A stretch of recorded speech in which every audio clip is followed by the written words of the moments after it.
ঘুমোবো আমি, ঘুমোবে তুমি, গল্প শোনাবে ঘুম পড়ি। হালকা আলো, চোখ বন্ধ। চলো একটা গল্প শুনি। রাতের গল্প বাংলায়।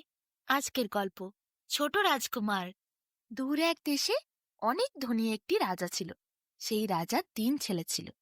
রাজপুত্ররা দেখতে খুবই সুন্দর ছিল।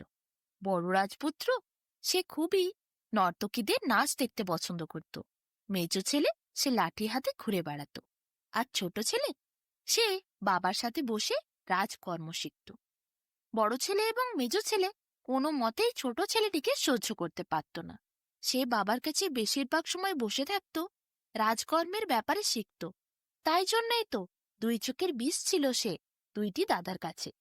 সোনার গাছ, রূপোর পাতা, শ্বেত কাকের বাসা। রাজার বড় ইচ্ছে ওই গাছ ছেলেরা এনে তাকে দেবে।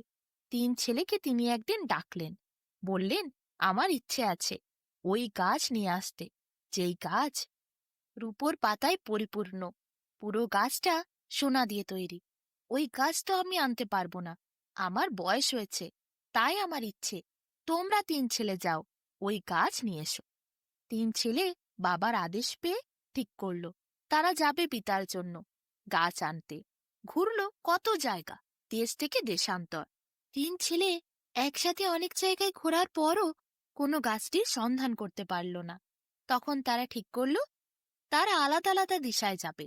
বড় ছেলে পূর্বে গেল, মেজ ছেলে পশ্চিমে, আর ছোট ছেলে উত্তরে গেল। এরপর আলাদা আলাদাভাবে তারা বিভিন্ন জায়গায় গাছটির খোঁজ করতে শুরু করল। ছোট ছেলেটি ঘুরতে ঘুরতে পৌঁছে গেল একটি রাজার বাড়ির কাছে। সেই রাজার বাড়িটি ভীষণ বড় ছিল। এত বড় রাজপ্রাসাদ রাজার ছোট ছেলে জীবনে কোনোদিন দেখে নাই। ওই প্রাসাদ যেন আর একটু হলেই আকাশ ছুঁয়ে ফেলবে, এত লম্বা আর আকারে ভীষণ বড়। রাজা ছোট ছেলে ভীষণ সাহসী আর নির্ভীক ছিল। তাই সে ঠিক করল, এত বড় প্রাসাদের ভেতরে কি আছে সে একবার ঢুকে দেখবে। যদি রাজা থাকে তার সাথে না হয় কথা বলবে। কিন্তু সেখানে সে যেই প্রবেশ করল, দেখল কোনো জনপ্রাণী নাই, সব খালি। ধুধু করছে সেই রাজপ্রাসাদ, একেবারে জনমানব শূন্য। তারপর সে চারিদিকে রাজপ্রাসাদটা ঘুরে ঘুরে দেখল। ঘুরতে ঘুরতে সে একটি পুকুর দেখতে পেল। রাজপ্রাসাদের মধ্যেই পুকুরটি ছিল। পুকুরের জল একেবারে নীল, আর হাতে নিলে তার স্বচ্ছতা পরিষ্কার বোঝা যায়। সেই পুকুরের জল দেখলে ঠকঠক করে পান করতে ইচ্ছে করবে। একটু হাতে জল নিয়ে রাজপুত্র জল পান করলেন। তিনি অনেকটা পথ এসেছেন, খুবই ক্লান্ত ছিলেন আর তৃষ্ণার্ত ছিলেন।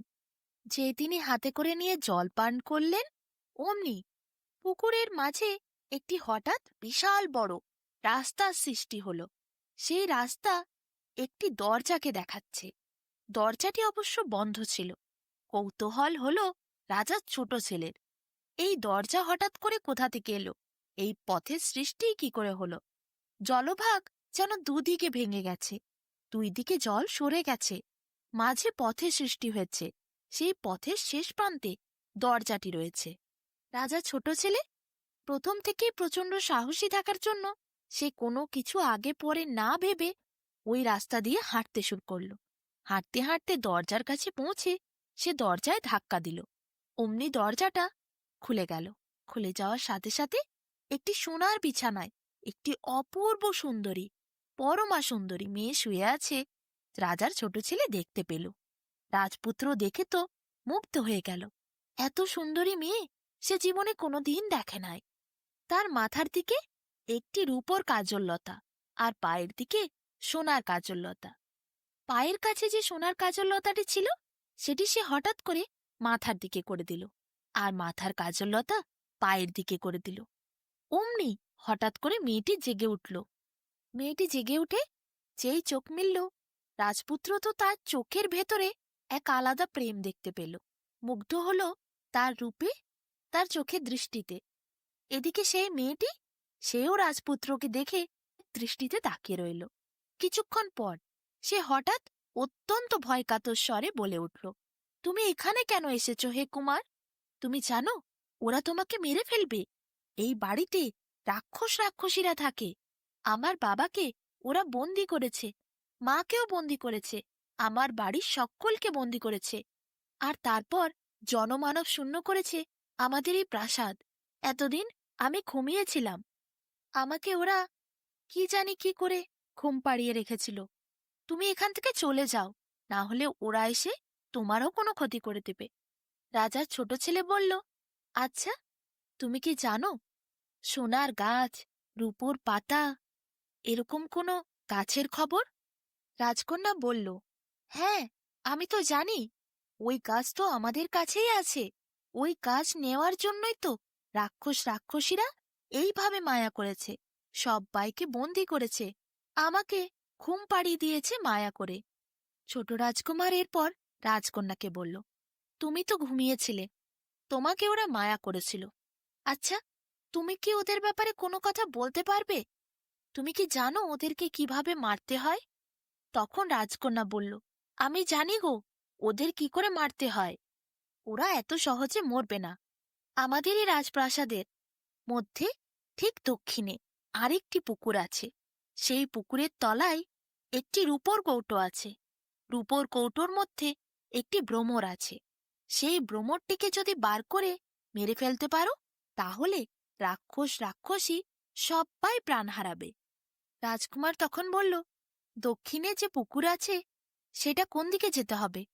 রাজকুমারী বলল, অত সময় নেই, ওরা এখনই চলে আসবে। তুমি তার আগে চলে যাও। পুকুরে তুমি যেতে গেলে তুমি বিপদে পড়বে। ওরা এক্ষুনি চলে আসবে, তোমাকে দেখতে পেলে একেবারে মেরে ফেলবে। রাজকুমার বলল, না, আমি যাব না। ওরা যদি আসে আমি লড়াই করব। তুমি বলো, পুকুর কোথায়? রাজকুমারী পুকুরটি দেখিয়ে দিল কোন প্রান্তে আছে। ছুটতে থাকলো ছোট রাজকুমার। ছুটতে ছুটতে রাজবাড়ির সেই প্রান্তে সে পৌঁছে গেল যেখানে পুকুরটি ছিল। ঝপাং করে জলে ঝাঁপ দিল, তারপর কৌটোটি তুলে আনলো, কালো ভ্রমরটিকে হাতে নিল। যেই কালো ভ্রমরটি হাতে নিয়েছে রাজকুমার, অমনি রাক্ষসীরা তার আভাস পেয়ে গেছে। তারা হো হো করে ছুটতে ছুটতে রাজপ্রাসাদের মধ্যে প্রবেশ করছে। রাজকুমার দেখল, আর এক মুহূর্তও নষ্ট করলে চলবে না। রাক্ষসীরা আক্রমণ করার জন্য ছুটে ছুটে আসছে। মুহূর্তের মধ্যেই আমাকে এই ভ্রমরকে মেরে ফেলতে হবে। রাজকুমার আর দেরি না করে পিষে দিল কালো ভ্রমরটিকে। অদৃশ্য হয়ে গেল, হাওয়ায় মিশে গেল সব রাক্ষসী। আবার আগের মতো সেজে উঠল রাজপুরী।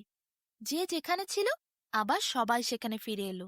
হঠাৎ রাজকন্যা ছুটতে ছুটতে বেরিয়ে এসে দেখল, তার রাজসভার সিংহাসনে বসে আছে তার পিতা, রাজ সিংহাসন আলো করে, মা বারান্দায় দাঁড়িয়ে।